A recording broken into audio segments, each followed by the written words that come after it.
आदाब, मैं हूं मुमताज आलम रिजवी और इस वक्त मैं बात करूंगा मुल्क के हालात को लेकर के। मैंने नहीं देखा 1947 से पहले मुल्क के हालात क्या थे कि जब मुल्क गुलाम था और आजादी की तहरीक चल रही थी, लेकिन इसके साथ साथ फिरका वाराना फसादात भी हो रहे थे। मैंने नहीं देखा कि 47 के बाद कितने बड़े पैमाने पर कम्युनल राइट्स हुए और एक खौफ का माहौल। जाहिर है कि जब कत्लेआम होगा तो खौफ भी होगा, फिक्रमंदी भी होगी। लेकिन आज आज मुल्क के जो हालात हैं वो मैं अपनी आंखों से देख रहा हूं, उसको महसूस कर रहा हूं कि आखिर देश के हालात क्यों रोज बरोज बद से बदतर होते जा रहे हैं और इससे हासिल क्या होगा। और ये मैं नहीं सोच रहा हूं, ये फिक्रमंदी सिर्फ मुसलमानों की नहीं है, बल्कि पूरा देश और देश के वो लोग जो जानते हैं हिंदुस्तान की कीमत क्या है, वो जानते हैं कि ये जो भारत की सरजमीन है इसकी अहमियत क्या है, जो इतिहास पर नजर रखते हैं वो फिक्रमंद है। दरअसल जिस तरह से मस्जिदों में मंदिर ढूंढने का काम किया जा रहा है, जिस तरह से हिंदू और मुसलमानों को आपस में लड़ाने की कोशिश की जा रही है और एक खास तबके को परेशान करने की कोशिश की जा रही है, हरासा करने की कोशिश की जा रही है, उस पर सवाल खड़े हो रहे हैं। प्लेसेस ऑफ वर्शिप एक्ट 1991, जिसका जिक्र बाबरी मस्जिद वर्सेस अयोध्या में फैसला करते हुए 5 जजों की बेंच ने कहा कि ये अब ठीक नहीं है कि मुगलों के दौर में जो कुछ हुआ है उसको आज देखा जाए, हो गया जो होना था।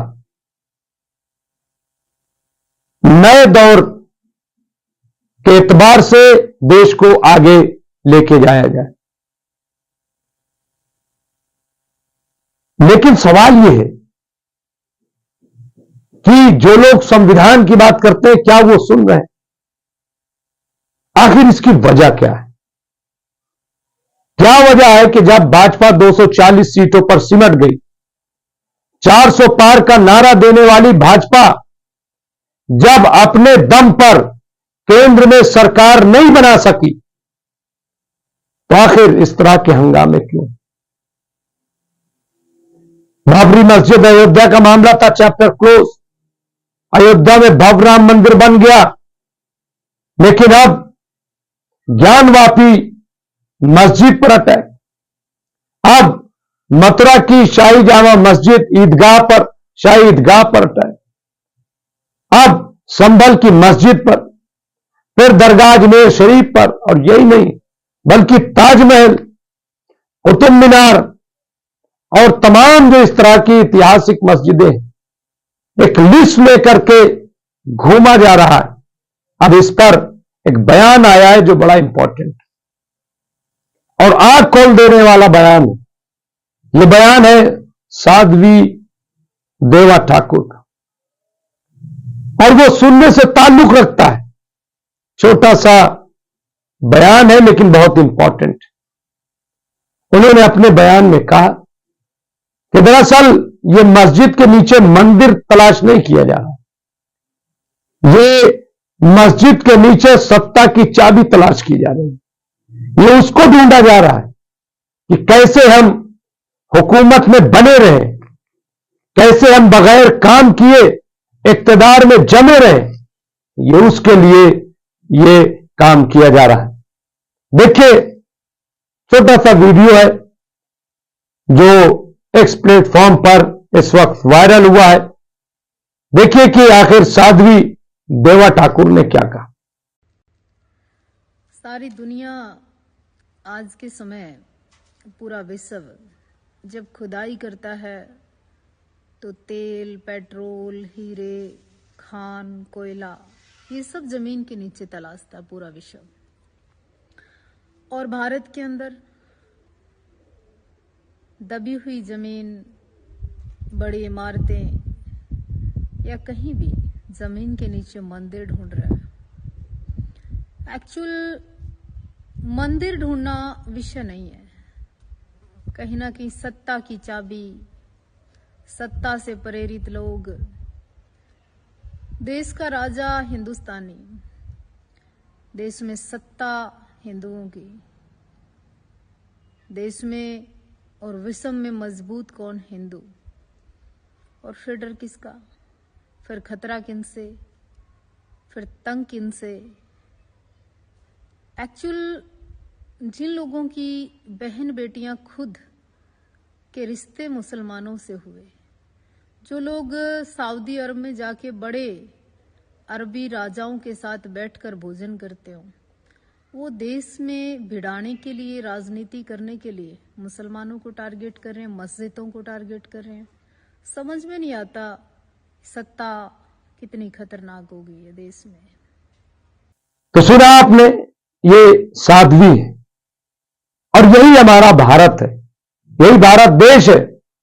और ऐसा नहीं है कि ये जो कुछ लोग देश का माहौल खराब करने की कोशिश कर रहे हैं तो इसके खिलाफ साधु संत नहीं है। ऐसे साधु महात्मा मौजूद है देश में जिन्हें सामने नहीं लाया जा रहा है, जो इसकी मुखालफत कर रहा है। ये देश के हित में नहीं है, लेकिन उनको नजरअंदाज किया जा रहा है और जो लोग प्रवोक कर रहे हैं उनको सामने लाया जा रहा है।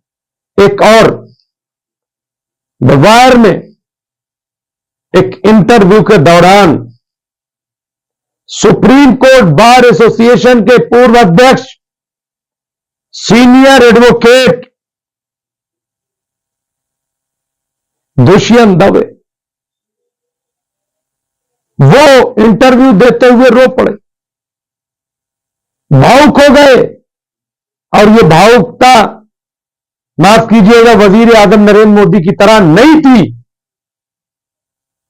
बल्कि उसमें सदाकत छिपी हुई है। उन्होंने कहा कि जब मैं सोचता हूं आज अपने देश के बारे में तो मुझे नींद नहीं आती। मेरी वाइफ कहती है कि आखिर क्या जरूरत है कि आप इसमें इन्वॉल्व रहते हैं, लेकिन मैं उनको कैसे बताऊं कि मैं बहुत फिक्रमंद हूं अपने देश के भविष्य को लेकर के, कि आखिर देश का भविष्य क्या होगा। उन्होंने पूर्व चीफ जस्टिस डीवाई चंद्रचूड़ के सवाल पर नाराजगी जाहिर की और उनके फैसले पर तनकीद की। वो फैसला कि जिसके बारे में गुज़श्ता दिनों आपने सुना होगा, हमारे जो सीनियर एडवोकेट राजू रामचंद्रन जी ने अपने एक संविधान दिवस के कार्यक्रम में कहा था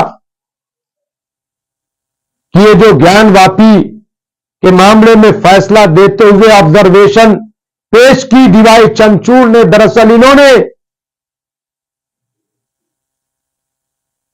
गलत लोगों के हाथों में गलत चीज सौंप दी और शरंगेबी की मुहिम के लिए दरवाजा खोल दी। ये बात उन्होंने कही।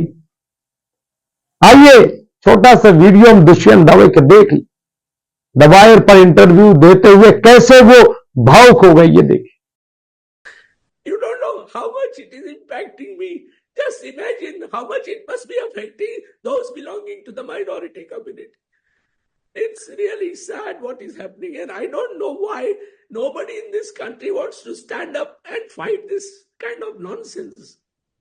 Dushant Dave, I thank you for this very, very powerful interview.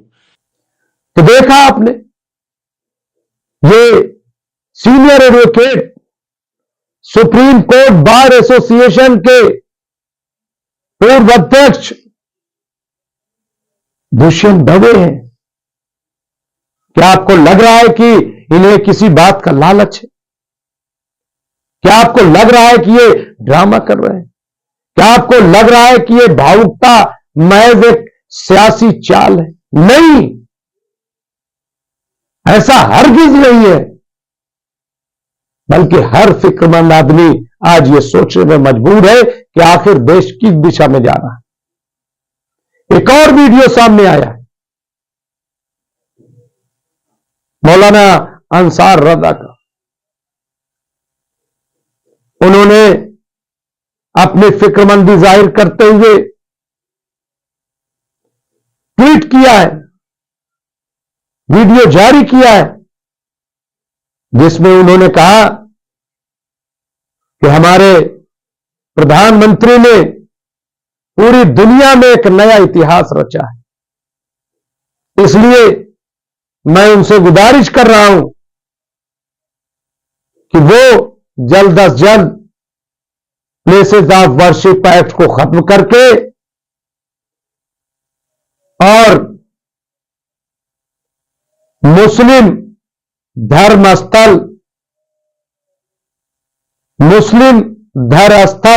खुदाई आयोग बनाए और उसमें पूर्व चीफ जस्टिस डीवाई चंद्रचूड़ को चेयरमैन बनाए और इसके साथ हरिशंकर जैन और विष्णु शंकर जैन जो मस्जिदों की लिस्ट लेकर के घूम रहे हैं कि इसमें मंदिर है, उनको इसका सदस्य बनाया जाए।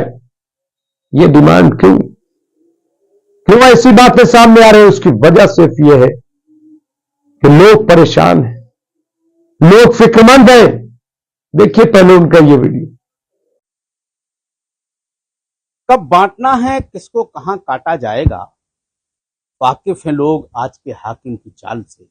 पूरी दुनिया में इतिहास रचने वाले हमारे देश के प्रधानमंत्री जनाब नरेंद्र मोदी साहब से मैं गुजारिश करना चाहता हूं कि जितनी जल्दी हो सके 1991 का वर्शिप एक्ट खत्म करके एक नए आयोग का गठन किया जाए, जिसका नाम रखा जाए मुस्लिम धर्म स्थल खुदाई आयोग, और उसका चेयरमैन पूर्व चीफ जस्टिस जनाब डीवाई चंद्रचूड़ साहब को बनाया जाए, ताकि अदालतों का बोझ कम हो।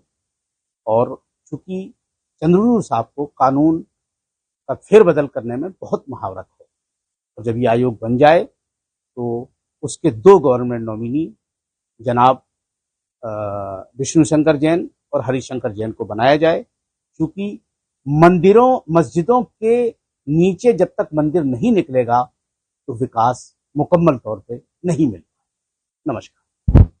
तो देखा आपने, कहने का मकसद यह है कि देश जिस तरह से गलत रास्ते पे जा रहा है उसको रोकने की जरूरत है। वजीर आजम नरेंद्र मोदी को यह समझना चाहिए कि देश में जो कुछ हो रहा है उससे देश का भला होने वाला नहीं है। देश कभी भी अशांति के राह पर चलते हुए विकास नहीं कर सकता, बल्कि विकास के लिए अमन जरूरी, शांति जरूरी है। फिर भारत तो अहिंसा परमो धर्म पर यकीन करता है, फिर इस पर अमल क्यों नहीं हो रहा है? बहुत बहुत शुक्रिया।